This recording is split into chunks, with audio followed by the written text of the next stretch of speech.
So apparently in one instance, Comey revealed the two were talking about the argument Trump made that the United States is just as bad as Russia on some things.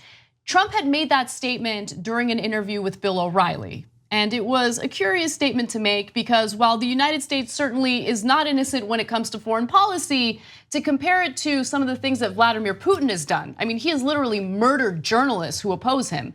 It sounded a little crazy, right? And so Trump went to Comey and said, there are a lot of killers. You think our country's so innocent? He said that on the interview, sorry. And he went to Comey and asked, you think my answer was good, right?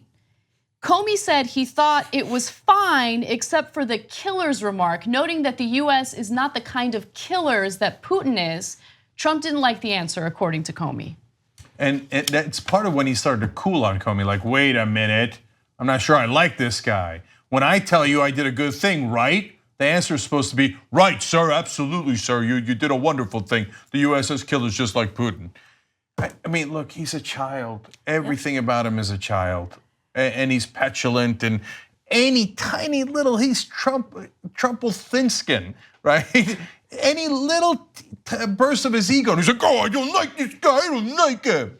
That's the child we have for president. Right, and the fact is that with someone like Comey, who ultimately is now has his book out instead of is working in Washington, that what tends to happen for Trump, at least now, is that these things manifest ultimately.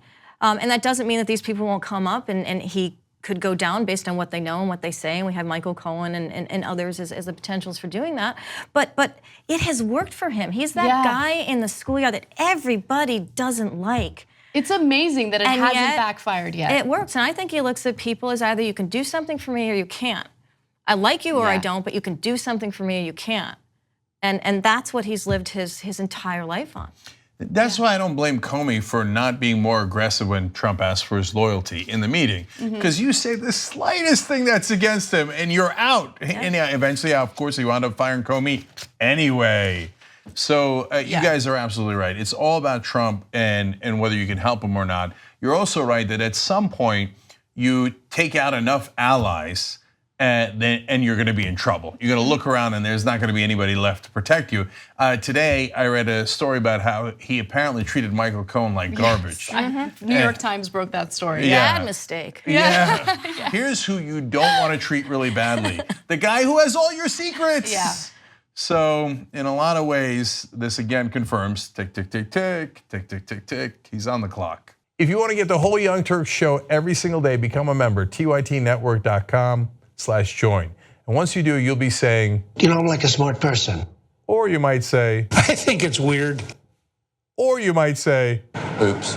No, that won't be that one. It won't be that one. It'll be great, trust me.